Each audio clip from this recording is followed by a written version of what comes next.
This is this is part two of our lecture on Araby.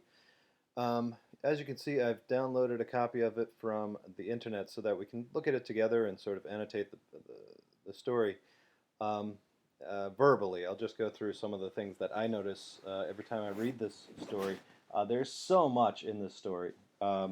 It's really an incredible story because it's very compact, very short. You can see it's only about 3 pages on the page, um, but Joyce is such a writer where every single word matters and every single choice counts. There's a famous story where uh, where a friend of his met him one day and said, "Oh, have you been writing this morning, James?" And he said, "Yes, I have." I said, "Did it go well?" I said, "Yeah, it went really well." I said, "Well, how much did you write?" And Joyce said, "Well, I wrote one sentence." And that gives you an idea of the intensity and the amount of work that he puts into each sentence that he writes. So I like to look at first sentences when we look at short stories because the first sentence will tell you how to read the story in many ways. So if we look at this sentence, North Richmond Street, being blind, was a quiet street except for the hours when the Christian Brothers School set the boys free. Excuse me. Um, tells us a couple of things. Gives us our setting, the street that he lives on. Okay. It describes that being blind, and as our notes in the text tell us that blind means a dead end street, and that it's a quiet street except when Christian Brothers School set the boys free. So there are a bunch of families on this street, right, with children. This word being blind, I think I want to emphasize just for a minute. Um, yes, it means it will be a common way in Ireland at the time of describing a dead end street.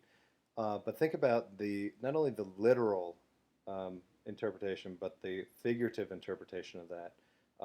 If you're blind, you're what? You're sightless. You cannot see. Okay. Or if you are blinded by something, love is blind.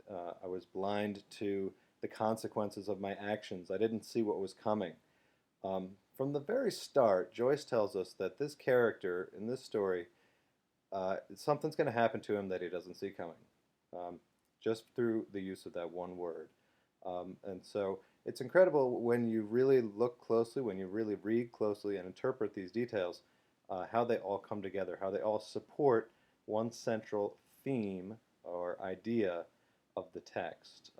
And we'll talk about the theme of blindness throughout here. Um, Okay. We've got an uninhabited house standing detached from its neighbors in a square ground. Okay, so again, there's also not only is it a quiet street, but there's a loneliness here. Um, one person is set apart from others. We'll see how he picks that idea up later on. And the other houses gazed at each other with brown, imperturbable faces. So there's a self consciousness as well. Um, the second paragraph, and that really all just describes the setting, but it all gives us ideas about where this story, what kind of feeling and what kind of mood and what kind of ideas are going to haunt this story. Um, in fact, there is a literal kind of a haunting here because there's a dead priest who um, lived in the house before they did. Um, and he's described here, and he's described through the books that he left behind. Um, One detail that is interesting here, I like the last book, Memoirs of Vidocq, is the one that he likes best. Why? Not because it's a good story, not because he's even read it, but because its leaves were yellow. So he likes the look of its pages, okay? Um, and so this already reinforces that idea of appearances. Okay, we've got blindness up here, we've got the appearance of a book down here, which is what he's attracted to. Um, and we're going to see that carry throughout. Uh, Third paragraph, what is he doing here? Well, he fills in more details about the setting. When is it? It's winter, and dusk fell well before we had well eaten our dinners. So that tells us what that there's not a lot of time to play, right? You come home from school, you have dinner, and it's already dark out. You may remember those days from when you were a kid. Um, When we met in the street, the houses had grown somber. In other words, darkness. Another theme here that appears, or a motif that appears here, is darkness. The sky was the color of ever-changing violet, and towards it the lamps of the street lifted their feeble lanterns. Feeble, right, unable to ward off that darkness. That darkness is going to come down no matter what. Okay, and then if you look at just a quick overview of the other details here, there's a silent street, dark muddy lanes behind the houses.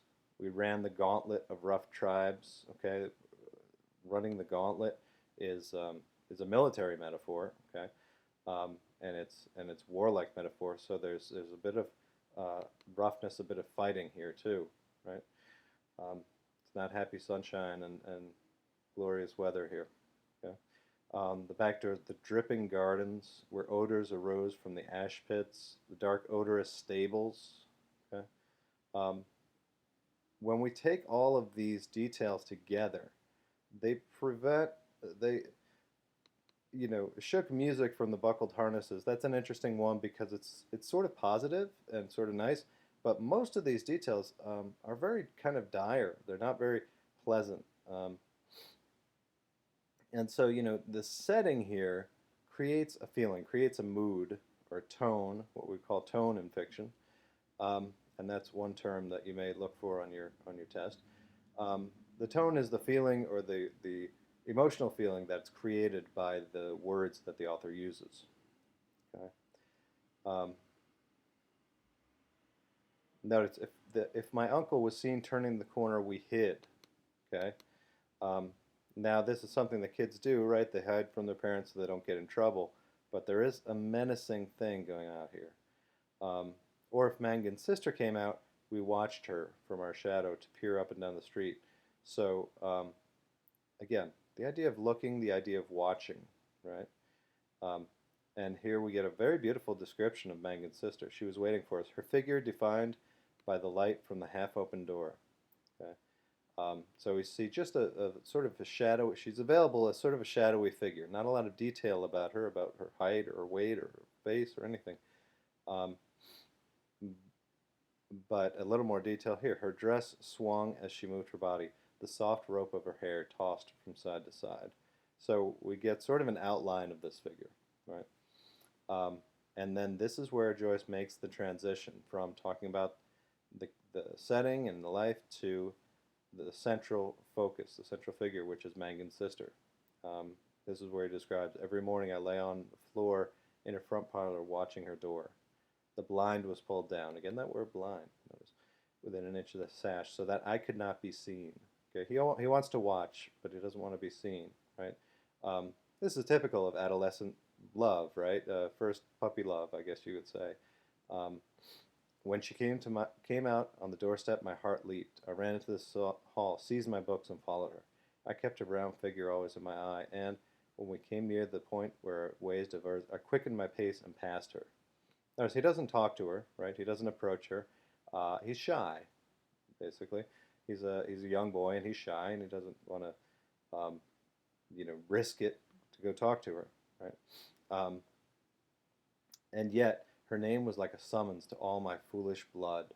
Okay, so what we have here is a very acute description of infatuation, right? He's completely infatuated. He's head over heels with this girl, even though, does he really know her? No, he doesn't really know her that well. He just knows of her. And so in the first part of this story, what we might call the exposition, where we see the setting and the main character and the central character that he's in love with, Mangan's sister, everything is laid out. Notice, he doesn't have a name and she doesn't have a name, which is an interesting choice by Joyce, and we can talk about that a little bit later in the next video.